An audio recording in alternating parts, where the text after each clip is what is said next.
नमस्कार, मैं शारदा पांडे आसान जिंदगी किसी एपिसोड में आपका स्वागत करती हूँ। आज मैं आपको स्वप्न के बारे में बताऊंगी कि स्वप्न कब कब देखने से क्या क्या और कितने दिन में फल मिलते हैं। तो सबसे पहले जैसे कि शुक्ल पक्ष और कृष्ण पक्ष जो पक्ष हैं, इनके जो विभिन्न तिथि हैं, इनमें स्वप्न जो देखा जाता है इसकी मान्यता तो है ही, कब देखने से क्या फल मिलता है। उसी प्रकार से जैन ज्योतिष के अनुसार रात्रि के किस पहर में देखा हुआ स्वप्न कब फलित होता है, शुभ या अशुभ, इसका भी बहुत मान्यता है। जैसे कि रात्रि के प्रथम पहर में देखा हुआ स्वप्न वो शुभ हो या अशुभ हो, 1 वर्ष में फलित होता है। इसी प्रकार से रात्रि के दूसरे प्रहर में देखा हुआ स्वप्न 8 माह में शुभ हो या अशुभ फलित होता है। और रात्रि के तीसरे पहर में देखा हुआ स्वप्न 3 महीने में फलित होता है। और ब्रह्म मुहूर्त में देखा हुआ स्वप्न 1 माह में शुभ हो या अशुभ पता चलता है, यानी फलित होता है।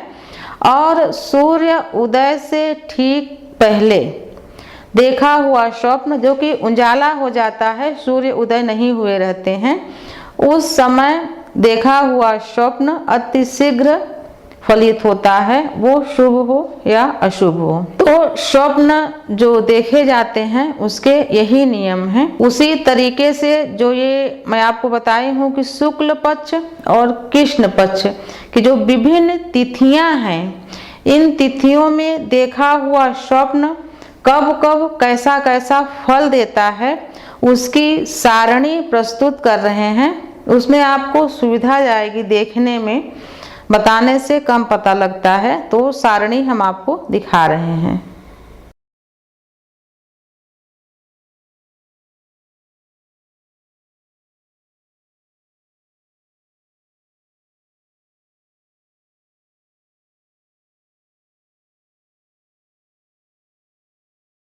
उसी प्रकार से मैं कुछ स्वप्न, अनुभव स्वप्न और पौराणिक स्वप्न मैं आपको बता रही हूँ। बहुत भाई बहन देखते होंगे, उसका सत्यता बता रही हूँ।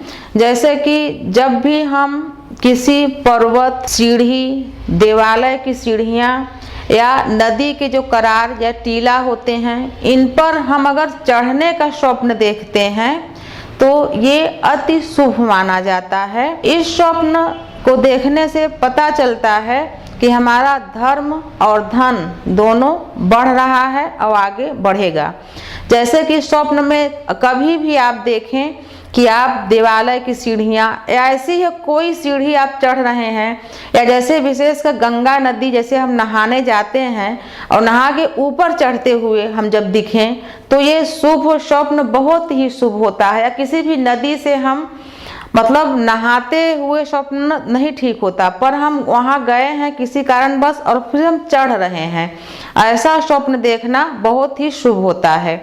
यहाँ तक कि जैसे जब फिसल पट्टी वगैरह रहती है उस पर से फिसलना, इसलिए मैं आपको बता रही हूँ कि स्वप्न चढ़ना देखना बहुत अच्छा होता है, उसी अनुसार उतरना देखना उतना ही बुरा होता है। जैसे कि सीढ़ियों से उतरना, या गंगा जी के जो करार से हम उतर के सीढ़ियों से उतरते हैं, या फिसल पट्टी में बैठ के फिसलते हैं, या अचानक बहुत तेजी से ऊपर से नीचे की तरफ गिरते हैं, ये स्वप्न देखने से धन और धर्म दोनों की हानि मानी जाती है।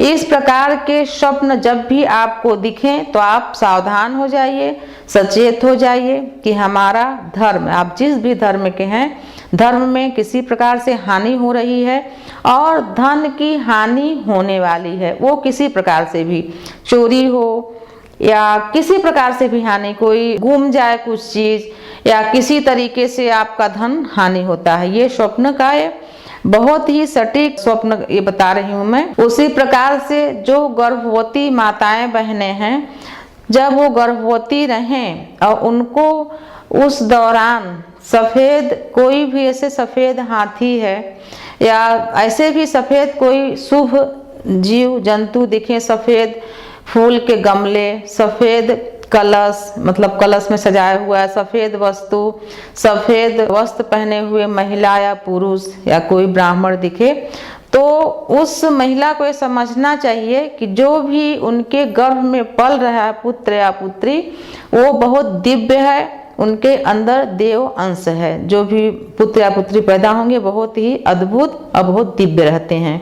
जो गर्भवती महिलाएं इस प्रकार का स्वप्न देखती हैं। उसी प्रकार से स्वप्न, जैसे आपको मैं बताई हूँ, नहाने का स्वप्न भी खराब होता है। जैसे कि लोटे से नहाना या कहीं नदी तालाब में बाल धो के नहाना, तो ये धन की हानि मानी जाती है। इसी प्रकार से जैसे दांत वगैरह, बाल झड़ने का, दांत टूटने का स्वप्न होता है, पुत्र के लिए थोड़ा घातक माना जाता है। जैसे पुत्रवती माताएं, भाई है, वो भी देखें तो धन और जन विशेषकर पुत्र के लिए खराब होता है। तो जैसे कि मैं आपको बताई कि जो जो अशुभ सपने हैं, जैसे नहाने के हैं या सीढ़ी से उतरने के हैं, या ऐसे कुछ सपने जैसे काले, जैसे कि मैं बताई कि सफ़ेद वस्तु देखे तो अच्छा होता है, तो उसी प्रकार से काले वस्तु देखे, कुछ भैंस या कुछ भी, तो खराब होता है। तो अशुभ स्वप्न के शांति के लिए मैं आपको बताना चाहती हूँ कि इष्ट देव का पूजन करें, शिव जी का पूजन, कुल देवी देवता का पूजन करें, और नवकार मंत्र का जाप आप 21-51 बार या एक माला भी जप सकते हैं, जो कि जैन भाई बहन अच्छी तरह से जानते हैं इस मंत्र को, आप भी इसको जप सकते हैं। और ये भी लोग प्रचलित है कि जब भी हम अच्छे स्वप्न देखते हैं तो उसको अपने जो घर में प्रियजन है उनको बताना चाहिए, और जब भी हम बुरे स्वप्न देखें तो उसको नहीं बताना चाहिए। जैसे कि गौतम बुद्ध की माता जी, जब गौतम बुद्ध जी गर्भ में थे तो उन्होंने सफ़ेद हाथी को देखा था स्वप्न में, सुंदर सफ़ेद हाथी देखा था, तो वो सभा में आके सबके सामने इस बात को बताई थी कि वो सफ़ेद गजराज को अपने स्वप्न में देखी थी। और उसके कुछ दिन बाद ही गौतम बुद्ध जी का जन्म हुआ था। ऐसे कई पौराणिक कथाएं हैं शुभ और अशुभ के। जैसे कि हम लोग देखते हैं, कथाओं में पढ़ते हैं कि पृथ्वीराज चौहान जिस समय लड़ाई से घिरे हुए थे, वो भी इसी प्रकार के स्वप्न देखे थे कि पहाड़ पर से गिरते हुए। अपने मित्रों को ये बताए थे कि उन्होंने पहाड़ से गिरते हुए स्वप्न देखा, और कुछ दिन में ही उनसे जो युद्ध चल रहा था उसमें वो परास्त हो गए थे, और तमाम जो संकट में घिरे थे। इस प्रकार के स्वप्न से तमाम संकट आता है। स्वप्न की शांति के लिए यही इष्ट देव की पूजा, आप जिसको गुरु बनाए हैं उनके यहाँ जाके उनको कुछ दान दे के उनका चरण स्पर्श करें।